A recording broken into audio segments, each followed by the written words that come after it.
సభ్యులు పాడి కౌశిక్ రెడ్డి గారి అక్రమ అరెస్టును తీవ్రంగా ఖండిస్తూ ఉన్నాం.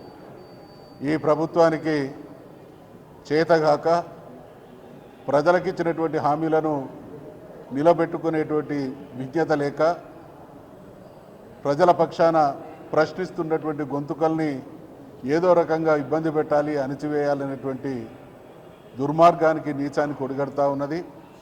గడిచిన కొన్ని మాసాలుగా ఈ ప్రభుత్వం ప్రజలకు ఇచ్చినటువంటి ఒక్కొక్క హామీని కౌశిక్ రెడ్డి గారు ప్రజాక్షేత్రంలో నిలదీస్తూ ఉంటే సమాధానం చెప్పలేనటువంటి దుస్థితిలో ఉన్నటువంటి ఈ ప్రభుత్వం ఆయనను అనేక కేసులలో ఇరికించి ఇప్పటి వరకు బహుశా లెక్కకు మిక్కిలి కేసుల్లో ఇరికించి పబ్బం గడుపుకునేటువంటి ప్రయత్నం చేస్తూ ఉన్నది.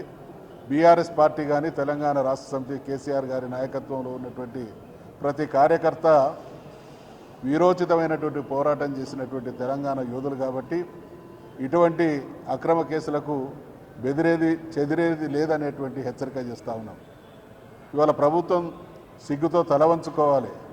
వాళ్ళు పెట్టినటువంటి అక్రమ కేసులు అనేకం ఉన్నత న్యాయస్థానాలు క్వాష్ చేస్తున్నటువంటి తీరును చూస్తున్నాం.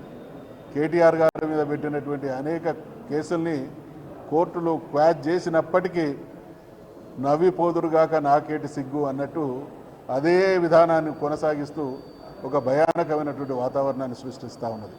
శని ఆదివారాలలో అరెస్టు చేయడం అనంటే హక్కులను హరించడమే అనేటువంటి విషయాన్ని కూడా కోర్టులు స్పష్టంగా చెప్పినప్పటికీ శని ఆదివారాలను ఎంచుకొని వాళ్ళ రాక్షసానందంలో భాగంగా 1-2 రోజులైనా వీళ్ళని జైళ్ళల్లో ఉంచాలనేటువంటి ఒక దిగజారుడు తనం చర్యలకు పూనుకుంటా ఉన్నది.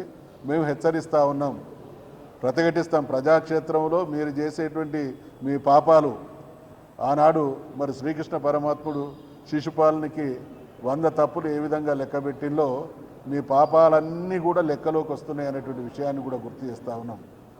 అకమ్మించితే చివరి అస్త్రంగా ఏం జరగాలనో అది జరుగుతుంది. కానీ మీరు మానసికంగా ఒక క్షోభకు లోను చేసేటువంటి ఈ నీచమైనటువంటి విధానాన్ని ఆపాలని హెచ్చరిస్తూ ఉన్నాం. ఒకవేళ మీ వ్యవహార శైలి ఇదే రకంగా కొనసాగితే ప్రజాక్షేత్రంలో ప్రజా ప్రతిఘటన ద్వారా మీకు బుద్ధి చెప్తామనేటువంటి విషయాన్ని హెచ్చరిస్తూ అక్రమ కేసులకు పాలవుతున్నటువంటి కౌశిక్ రెడ్డి విషయంలో ప్రభుత్వం పునరాలోచించాలి.